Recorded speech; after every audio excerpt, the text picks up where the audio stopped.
안녕하십니까. 골방 라이브를 시작합니다. 오늘은 순종 8강 마지막 강의입니다.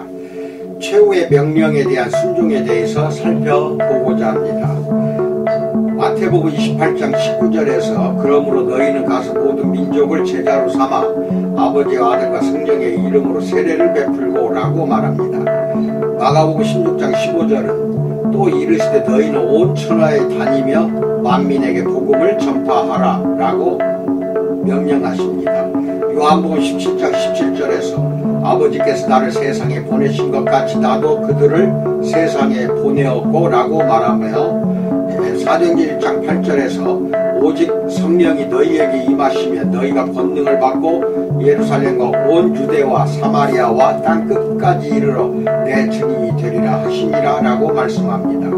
모든 족속, 온 천하, 만민, 땅끝 등과 같은 표현들은 전부 세계 정복의 정신을 나타냅니다. 이런 표현들은 주님의 의도가 자신을 위해 대속하시고 승리하신 이 세상을 마땅히 자신이 지배해야 함을 주장하는 데 있었음을 가리켜줍니다. 주님은 그의 제자들이 이 일을 책임지고 성취하기를 기대하십니다. 주님은 보좌에 올라가 통치하시기 전 지금 그 보좌의 발치에 서서 제자들에게 말씀하시기를 마태복음 28장 18절 하늘과 땅의 모든 권세를 내게 주셨으니라고 말씀하시는 것입니다. 그리고 곧 이어 그는 자신과 제자들의 노력과 욕망의 대상인 사도행전 1장 8절 온 천하와 땅끝까지에 대해서 설명하십니다. 보좌에 앉으신 왕이신 주님 자신이 직접 그들의 조력자가 되어 주실 것입니다. 마태복음 28장 20절에서 내가 세상 끝날까지 너희와 항상 함께 있으리라 라고 말씀하십니다. 그들은 세상 끝까지 정복군의 선봉이 될 것입니다. 주님 자신이 그 전쟁을 치르실 것입니다. 그는 제자들에게 자신이 가진 승리의 확신과 자신의 목적의식 즉 살든지 죽든지 오직 세상을 그 지으신 하나님께로 회복시키는 것을 불어넣어 주실 것입니다. 그리스도께서는 지금 가르치거나 묻거나 변론하시는 것이 아닙니다. 그는 다만 명령하실 뿐입니다. 그는 제자들을 잘 순종하도록 훈련시키셨습니다. 그는 제자들을 순종할 수 있는 사람 가운데서 따르게 하셨습니다. 그는 이미 그들 속에 자신의 부활의 성령을 불어넣어 주셨던 것입니다. 그는 이제 그들을 믿을 수 있게 되었습니다. 그래서 천하로 나아가라 라고 담대히 말씀하시는 것입니다. 제자들은 주님이 이 땅에 계시는 동안 그에게 그의 명령을 성취할 수 있는 가능성에 대해 여러 번 의심을 나타내었습니다. 그러나 여기서는 주님의 말씀을 조용하게 그리고 단순하게 받아들이고 있습니다.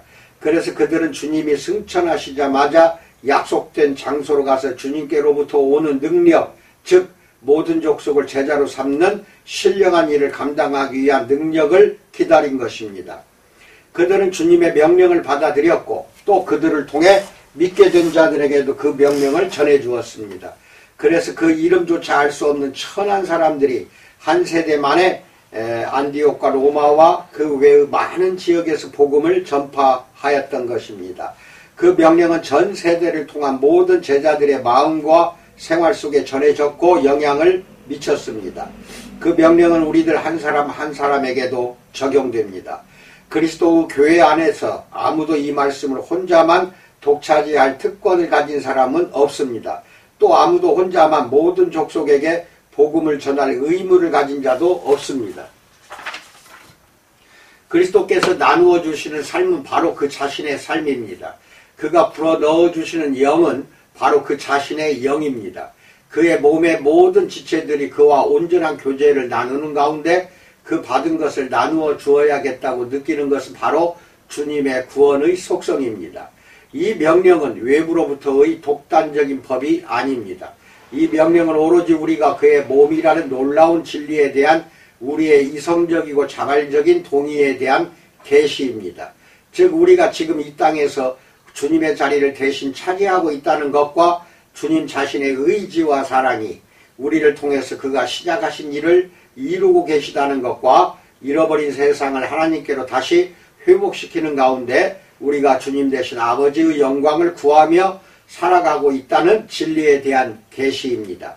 교회가 이 명령을 순종하는 데 실패했다는 것은 얼마나 두려운 일인지 모릅니다. 이런 명령이 있다는 것조차 알지 못했던 신자가 얼마나 많은가요? 많은 사람들이 이 명령을 듣기만 할 뿐 열심으로 순종하지는 않습니다. 많은 사람들이 자기에게 유리하게 보이거나 편리해 보이는 방법과 수단을 통해서만 이 명령에 순종하려고 합니다. 우리는 순종이 무엇인가를 배웠습니다. 우리는 온 마음을 다 바쳐 순종하기로 약속했습니다.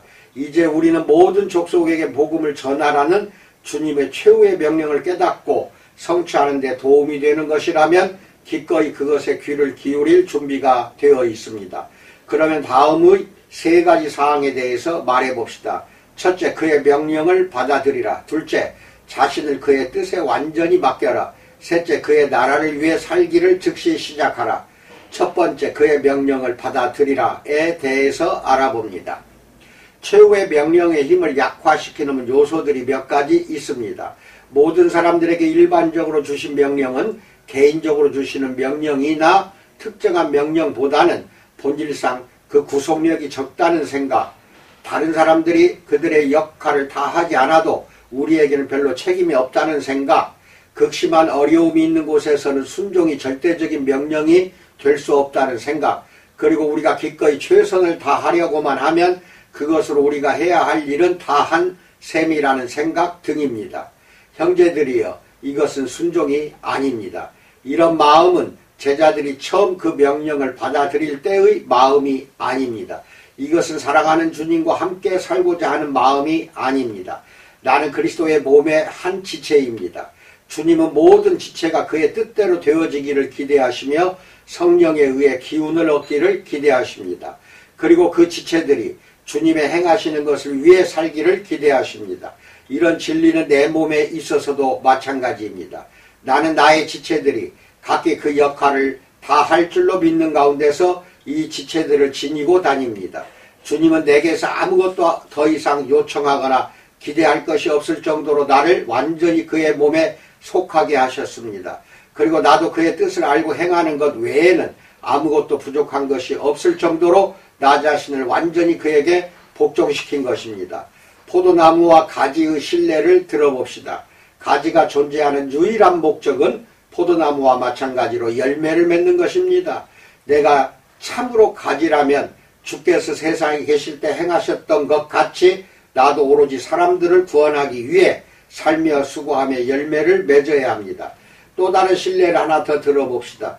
주님은 자신의 피로 나를 사셨습니다. 그래서 나의 영혼은 그리스도의 피로 구속받아 그에게 바쳐졌으며 그의 사랑으로 말미암아 완전히 그에게 매인 바 되었습니다. 이 세상에서 강제로 정복당했거나 돈에 팔린 어떤 종도 이런 내 영혼에 주님이 기뻐하시는 것을 행하도록 그의 소유가 된 것만큼 완전하게 그 주인의 소유가 된 적은 없습니다. 주님은 성령을 통하여 무한한 능력 가운데서 역사하시는 것을 신적인 권리로 주장하십니다. 그리고 나도 전적으로 그의 나라와 사업을 위해 살기로 동의했습니다. 이것은 나의 기쁨이요 나의 영광입니다. 사람이 자기의 돈이나 봉사를 남에게 베푸는 데는 두 가지 방법이 있습니다. 옛날에 어느 종이 장사를 해서 많은 돈을 벌었다. 그는 그 돈을 전부 주인에게 갖다 주었다. 그 주인은 친절한 사람이었으며 그 종에게 잘 대해주는 사람이었다. 어느 날 그 주인은 종에게 많은 소득을 허락해 주었다. 세월이 지나는 동안 그 주인은 여차여차 하다가 가난하게 되었다. 나중에는 어쩔 수 없이 이전에 자기의 종이었던 사람에게 도움을 청하러 가지 않으면 안 될 지경이 되었다. 그 종은 지난날의 친절에 대한 보답으로 옛 주인에게 기꺼이 그리고 관대하게 도움을 베풀어 주었다.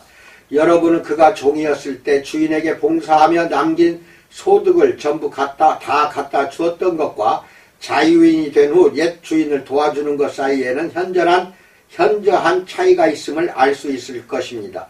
전자의 경우 자신도 돈도 다 주인의 것이었기 때문에 그는 남긴 소득을 전부 다 갖다 주었습니다. 그러나 후자의 경우에는 단지 그가 임의로 택한 것만을 주었을 뿐입니다. 우리는 과연 어떤 태도로 주님께 드려야 할까요? 많은 사람들이 자신이 택한 것, 즉 제공할 수 있다고 생각하는 것만을 임의대로 관대하게 베푸는 것처럼 주님께 드리고 있습니다. 나는 이것이 두렵습니다. 피로 값주고 사신 그리스도의 권리를 깨달은 성령에 의해 깨달은 신자는 자신이 대소구 사랑의 종이 된 것을 기뻐합니다. 또한 그가 주님께 속한 까닭에 자신이 가지고 있는 모든 것을 주님 발 앞에 두기를 즐거워합니다. 여러분은 제자들이 그 중요한 최후의 명령을 그렇게도 쉽게 그리고 진심으로 받아들였다는 사실을 이상하게 생각해 본 적이 없는가요? 그들은 주님의 피를 보았던 갈보리 언덕으로부터 막 돌아왔습니다. 그들은 부활하신 주님을 만났고 주님은 그들에게 성령을 불어넣어 주셨습니다. 그는 40일 동안 그가 택하신 사도들에게 성령으로 명하셨습니다. 사도행전 1장 2절을 보세요. 예수님은 그들의 구원자요 주인이요 친구요 주님이셨습니다. 그의 말씀에는 신령한 힘이 있었고 그들은 순종할 수밖에 없었습니다. 우리도 제자들처럼 그의 발 앞에 엎드립시다. 그리고 그의 힘있는 주장을 나타내실 성령께 복종합시다. 그리고 주저하지 말고 온 마음을 다하여 그 최후의 명령을 우리의 삶의 유일한 목표로 삼읍시다. 두 번째, 자신을 그의 뜻에 맡기라에 대해서 알아봅니다. 최후의 명령은 흔히 외국 선교에만 관계된 것으로 주장되어 왔습니다. 그래서 많은 사람들이 이 명령을 자신들에게만 적용되는 말씀으로 제한시키는 경향이 있습니다. 이것은 큰 잘못입니다. 마태복음 28장 19절로 20절에서 너희는 가서 모든 민족을 제자로 삼아 아버지와 아들과 성령의 이름으로 세례를 베풀고 내가 너희에게 분부한 모든 것을 가르쳐 지키게 하라 라는 주님의 말씀은 우리가 무엇을 목표로 삼아야 하는지를 잘 보여줍니다. 그 목표는 바로 모든 사람을 그리스도의 모든 뜻에 순종하며 살아가는 참된 제자로 만드는 것입니다. 오늘날 교회와 소위 기독교 공동체 안에서 이 명령이 성취되었다고 말할 수 있는 것 외에 또 달리 이루어져야 할 일이 무엇이 있겠습니까? 모든 교회와 교회에 속한 모든 신자들은 이 최후의 명령을 수행하는 것이 곧 교회가 존재하는 유일한 목적임을 깨달아야 할 필요가 있습니다. 모든 족속에게 꾸준히 그리고 완전히 복음을 전하는 이것이 모든 구속받은 자의 사명과 열정이 되어야 합니다. 왜냐하면 이것만이 여러분 속에 형성된 그리스도의 삶이며 형상이기 때문입니다. 교회가 성령의 능력 가운데서 전파해야 할 한 가지 일이 있다면 그것은 신자가 자신을 주인이신 주님께 완전히 드려야 하는 절대적인 의무입니다. 즉 하나님의 자녀들이 스스로 적합하다거나 가능하다고 생각하는 것만큼만 이 사명에 참여할 것이 아니라 그리스도께서 원하시는 대로 마음껏 인도하시고 쓰실 수 있도록 자신을 주인이신 주님께 완전히 바쳐야 하는 의무인 것입니다. 그러므로 나는 온전히 바쳐야 순종하기로 서약한 모든 독자들에게, 즉 우리가 이렇게 서약하지 않고서야 어찌 자신을 참된 그리스도인이라고 할 수 있겠습니까? 다음과 같이 말하고 싶습니다. 여러분 자신을 그리스도의 뜻에 즉시 그리고 전적으로 맡기십시오. 너는 마음을 다하고 성품을 다하여 주 너의 하나님을 사랑하라 라는 이 중요한 계명이 모든 하나님의 백성들에게 구속력을 미치는 것 같이 모든 족속에 복음을 전하라 라는 이 최후의 명령도 그와 같은 구속력을 가집니다. 여러분이 만약 이 명령을 받아들인다면 여러분이 무엇을 해야 할지를 알기 전에 또 어떤 특별한 욕망이나 소명이나 어떤 일에 대한 적합성을 생각하기 전에 먼저 여러분 자신을 주님의 뜻에 내어 맡기십시오. 여러분을 훈련하며 자격을 주며 인도하며 사용하는 것은 완전히 주인이신 주님의 뜻에 달려 있습니다. 두려워 마십시오. 여러분 자신의 뜻과 처신을 먼저 생각하거나 적합해 보이는 것만을 드리는 자기 본위의 생활에서 영원히 빠져나오십시오. 주님으로 하여금 그가 여러분을 완전히 소유할 수 있다고 생각하시게 하십시오. 지금 즉시 여러분 자신이 그의 사업을 위한 자원봉사자로 등록하십시오. 하나님께서는 우리의 마음에 그가 학생 자원봉사 운동을 통해 이루신 것에 대한 기쁨과 감사로 가득 차게 해 주셨습니다. 그러나 나는 최후의 명령이 완전히 성취되기 위해서는 아직도 필요한 일이 한 가지 남아있다고 생각합니다. 해외 선교 자원봉사자들의 헌신뿐만 아니라 주님께서 피로 값주고 사신 모든 성도들의 헌신도 역시 뜨겁고 계속되어야 함을 그들에게 알게 해주는 국내 자원봉사자의 등록도 필요하지 않을까요? 하나님께서 허락하시면 해외 선교사가 되겠습니다 라는 이 단순한 말이 수많은 사람들에게 얼마나 놀라운 축복을 가져다 주었던가요? 이 말은 다른 사람들도 최후의 명령에 순종하게 되는데 도움을 주었으며 그들의 역사에 하나의 획기적인 사건이 되었습니다. 마찬가지로 국내 자원봉사자들도 나는 하나님의 은혜를 따라 그리스도의 나라를 위한 사역에 나 자신을 온전히 바칩니다 라고 서약할 수 있다면 이런 결심이 외국에 나갈 수 없는 사람이나 또는 주님의 뜻을 구하지 않았기 때문에 외국으로 나갈 수 없다고 생각하는 많은 사람들에게 얼마나 놀라운 축복을 끼치게 되겠습니까? 집을 떠나 외국으로 가는 것이 해외 선교 자원봉사자에게 종종 큰 도움이 되는데 그들은 투쟁의 과정을 통해 모든 방해거리를 떨쳐버리게 됩니다. 그러나 국내 자원봉사자는 자신이 받은 사명 안에 거해야 할 뿐 집을 떠날 필요는 없습니다. 그에게는 자신의 은밀한 서약 또는 다른 사람들과 함께 드린 서약이 가져다 줄 수 있는 어떤 도움이 오히려 더 절실하게 필요합니다. 복된 성령은 그 서약으로 하여금 하나님께 완전히 전념하는 생활로 인도하는 하나의 새로운 정기가 되게 하실 것입니다. 순종을 배우는 자여, 이 최후의 명령을 잘 배우십시오. 온 마음을 다하여 이 명령을 받아들이십시오. 여러분 자신을 전적으로 그의 뜻에 맡기십시오. 세 번째, 그의 나라를 위해 살기를 즉시 시작하라에 대해서 알아봅니다. 여러분이 어떤 환경에 처해 있다 하더라도 여러분의 힘이 미칠 수 있는 범위 안에 하나님께로 돌아올 수 있는 영혼이 있다는 것은 여러분의 특권입니다. 여러분의 주위에는 여러분의 도움을 필요로 하는 수많은 형태의 신앙활동들이 기다리고 있습니다. 여러분 자신을 그리스도의 사역을 위해 구속받은 자로 생각하십시오. 또 그리스도께서 가지셨던 그 뜻을 여러분도 가지게 하시는 성령의 복을 받은 자로 생각하십시오. 하나님께서 여러분을 이미 진행 중인 어떤 일에 합류하도록 인도하시든지 아니면 더 독자적인 길을 가게 하시든지 간에 그 일을 여러분의 교회나 사회의 일 또는 여러분 자신의 일로 생각하지 말고 바로 주님의 일로 생각하십시오. 이 일을 주님께 하고 있다라는 의식을 조심스럽게 간직하십시오. 그러면 여러분이 하는 일은 주님과의 교제를 방해하는 것이 되지 않고 흔히 그런 것처럼 오히려 여러분을 그리스도와 그의 능력과 그의 인정하심에서 떨어지지 않도록 연결시켜 주는 것이 될 것입니다.